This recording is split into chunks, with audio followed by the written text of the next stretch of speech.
Alankritam iti padasya artha samyak alankritam. And samyak means very good, well. Okay, alankritam means, I think most of the people who understand any Indian language, alankritam would be there in most of the languages, right? Well ornamented, well arranged.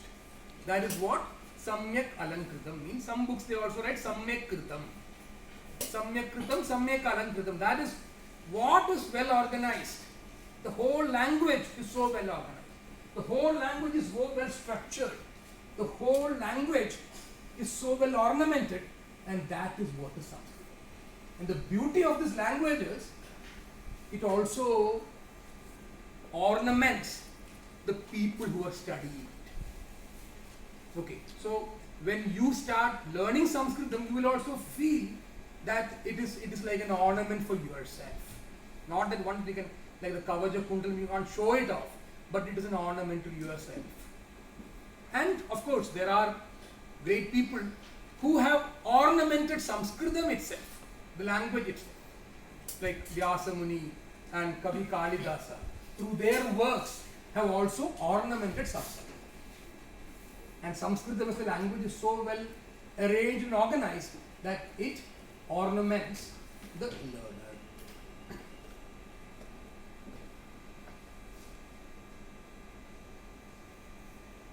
So the other day in the class, somebody asked me, there are different types of Sanskritam. What are we teaching here? And then I answered that in one of the WhatsApp chats also. So there are two types of Sanskritam branches. One is called the Laukika Sanskritam, and the other one is called the Vaidika Sanskritam. So Vaidika Sanskritam is that language which is used in the Vedas, and the Laukika Sanskritam is what is used in the other parts of the literature and the Sahityam and all. So Kalidasa's works is all in Laukika Sanskritam, and what we are also trying to uncover here is also Laukika Sanskritam. Vyavaharika Rupena yat asmadam krideya avashyam tadeva Laukika Sanskritam, and that is what we will be trying to teach and uncover over the 1 to 2 year course. Sir, in what way they both are different?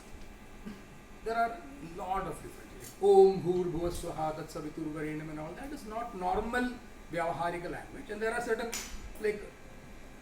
alphabets itself, right? Okay. Lu and Dru and all that is there in the Vedas. It is not there in the normal Vyavaharika texts. Okay. So there are these subtle differences are there. Not subtle, major differences. So if we learn Laukikam, is it so that we will not be able to read Vedikam, Sanskrit and understand? Okay, that is a very nice question. I am also a student of Sanskrit. The last 2.5 years, I have actually started learning Sanskrit from absolutely scratch. Let me also confess that here. Absolute scratch. How many of you have learned Sanskrit in school days? People are it's like 70% people have kind of done in school days. Now let me tell you something.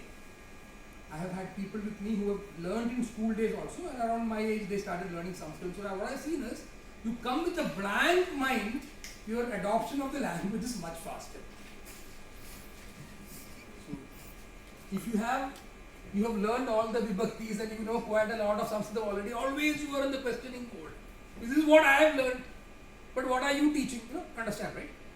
And then you're always going to compare and you have questions and all that, and then your adoption becomes lesser.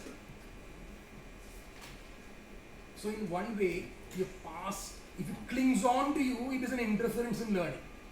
So what I'm telling everybody is absolutely fine. You have past learning and all that. But then just try to listen. And then, of course, there will be some subtle differences, like certain examples that I haven't showed today, which may be different from what even Pranav showed 2 days in the last week in the class. Because what my teacher has taught me is certain differences are there. But then appreciate the differences and we'll move forward. And then you will only uncover the answers for the questions yourself. But what I've seen is, people who have learned it in the past are always in the questioning mode. No, मैंने ये पढ़ा था, वो maybe हो सकते हैं द्विवचनम है क्या, इसका ये विभक्ति है क्या and all that. Yeah, it's good to question all that, but then adoption might be a little slower. But Rishika, you not learned, right? So you're smiling, I know that. Your talk will be much faster. Because you come with a clean slate, right? Okay, now to answer your question. I haven't started learning and reading the Vedas yet. Okay? But what I've seen is, at least in the 2.5 years of what I've studied, I am able to take lines out of Bhagavad Gita and I am able to understand lines of it. And at this point of time, I am limiting myself to understanding the Bhagavad Gita only. Govinda here, who is also my classmate when we learned together, knows quite a bit of Vedas and all that. So Govinda will be able to understand, explain the difference between what Vaidika Sanskritam is and Laukika Sanskritam. I am limiting myself to Laukika Sanskritam. At this point in time, I am not in the level to even open the Vedas and read all that. But I have started reading the Bhagavad Gita and I have started understanding the Bhagavad Gita in the language that is narrated by the Lord. And I am able to understand it. At least 60-70% of my understanding with the Sanskritam grammar that I know what I have acquired in the last 2.5 years, I am able to understand it. So Vedas, not my cup of tea right now, but Bhagavad Gita, yes. Does that answer your question? Whatever form Bhagavad Gita is written in, suppose a person has learned both Laukika and Vedika. Will the interpretation and the understanding is same there? I am Good. incompetent to answer that question because I don't know Vedika.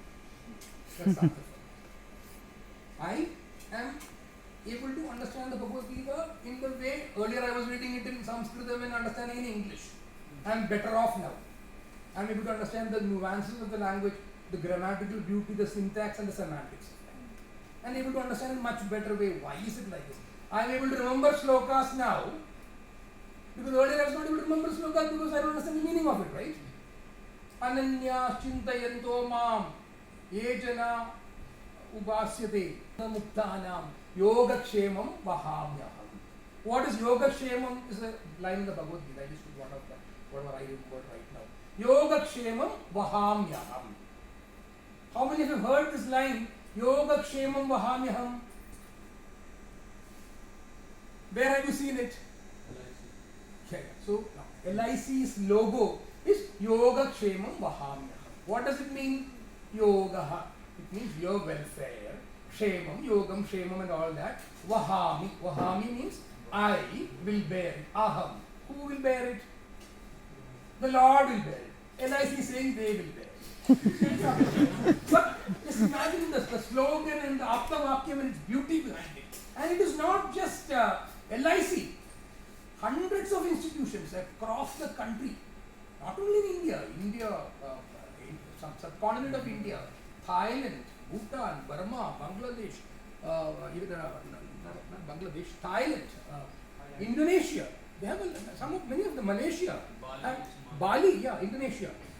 They all have a Sanskritam logo under there. So that is the kind of a Sarvadeshiya, Sarvajanika, Sarvalaukika Bhasha. It is beyond all these barriers of human race and all that. It is much beyond. What is IIT's logo? Knowledge is the supreme power. Go. So, take any of the other Indian institutions. 2 days back, somebody was asking Govind, the Indian Navy's logo. Sham no Varunaha. That is Vaidika Sanskritam, right? Yeah, that is not Laukika Sanskritam. So I was not, I detached when I saw the question, I didn't answer it. Then Govind came and answered the question, what is Sham no Varunaha and all. But I understand a little bit of it. Now, no, Sham no Varunaha, why no Varunaha and all that. But then I am not competent enough to answer the question on how will my understanding be of Bhagavad Gita if I know Vaidika Sanskritam. Hypothetically, maybe 10 years down the line. Okay, so we will now focus on Laukika Sanskritam, and the whole point, the beauty of, the fun of learning a language is if you are able to converse in it, right? Yadi vayam sambhashanam yadi kurmaha, then there is a meaning in this language. Otherwise, it will be like learning a language which you can't communicate to somebody else, right? वैदिक संस्कृत भारत में कहाँ सिखाते हैं? वैदिक संस्कृतं कुत्र पाठयति इति भवतः प्रश्नं गोविन्दः एव वक्तव्यं। जो आचार्य होते हैं, वेदपाठी जो ब्राह्मण होते हैं, वही सिखाते हैं। करेक्ट। साधारण लोग कांचीपुरम तादृशं स्थाने